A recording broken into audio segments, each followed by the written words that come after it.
Será que a história se arrasta devagarinho ou ela dá grandes saltos?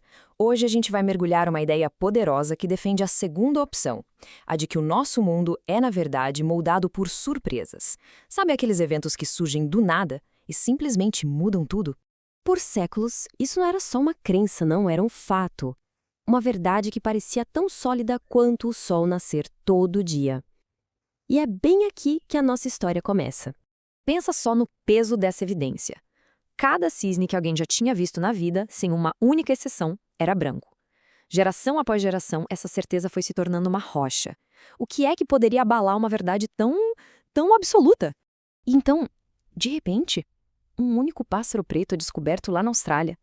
Num piscar de olhos, uma verdade que foi confirmada milhões de vezes vira pó. E isso muda completamente o jogo. Mas olha, essa história não é sobre pássaros, viu? Aquele único pássaro preto virou a metáfora perfeita para um dos conceitos mais transformadores do nosso tempo, o cisne negro. E aqui está o ponto central da coisa toda. A evidência do passado, não importa o quão julgante ela seja, pode se tornar completamente irrelevante. O que a gente não sabe, aquilo que está fora do nosso radar, pode ter um impacto infinitamente maior do que tudo que a gente já viu. Tá, mas então, o que exatamente define um cisne negro? O autor Nassim Nicholas Taleb nos dá, digamos assim, a anatomia precisa desse tipo de surpresa. Essa anatomia é simples, mas é muito poderosa. Primeiro, a surpresa é total, pega todo mundo de calça curta. Segundo, o impacto é gigantesco, muda as regras do jogo. E o terceiro ponto? Essa é a grande armadilha da nossa mente. Depois que tudo aconteceu, a gente olha para trás e cria uma historinha que faz o evento parecer óbvio, inevitável. E a gente se engana, achando que poderia ter previsto. Vamos pensar em exemplos reais. A internet, o 11 de setembro, o fim repentino da Guerra Fria. Quase ninguém viu essas coisas chegando, mas elas definiram o mundo que a gente vive hoje.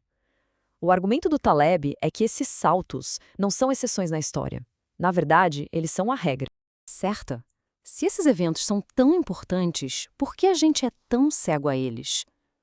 Bom, a resposta está no jeito como a nossa cabeça funciona. E a resposta não é simplesmente, foi azar. Existe uma falha sistemática na nossa percepção. É como se fosse um ponto cego na nossa mente, que impede a gente de enxergar as verdadeiras forças que movem a história. O próprio Taleb usa uma experiência pessoal para ilustrar isso. Durante a Guerra Civil no Líbano, todo mundo ao redor dele, gente inteligente, bem informada, estava convencido de que a guerra ia acabar em poucos dias.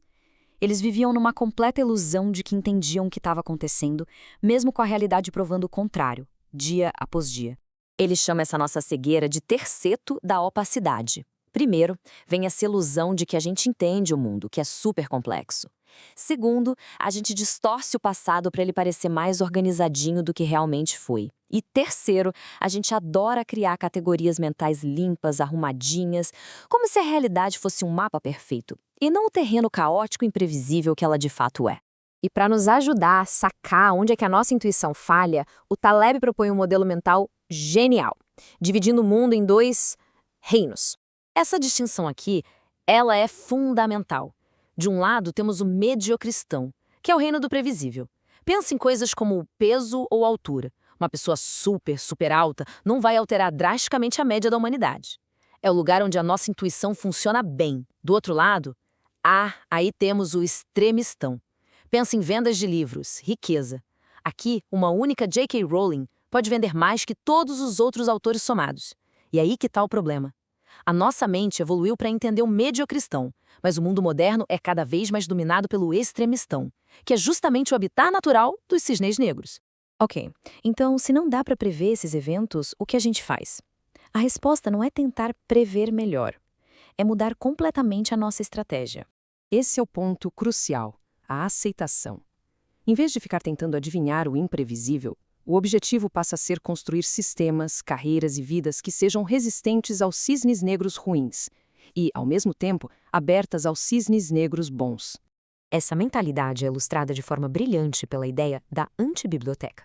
O verdadeiro valor não está nos livros que a gente já leu, mas naqueles que estão na estante, ainda não lidos. Eles são um lembrete constante, visível, do tamanho da nossa ignorância. E é aí, nesse reconhecimento, que mora a sabedoria. A estratégia prática, então, se divide em duas partes. Primeiro, construir robustez, é se proteger contra o tombo inesperado. Ao mesmo tempo, é preciso maximizar a exposição à sorte, se colocar em situações onde coisas boas e inesperadas possam acontecer. Na prática, isso quer dizer abandonar planos super rígidos e abraçar a experimentação, o famoso aprender por tentativa e erro. E tudo isso nos leva a uma pergunta final.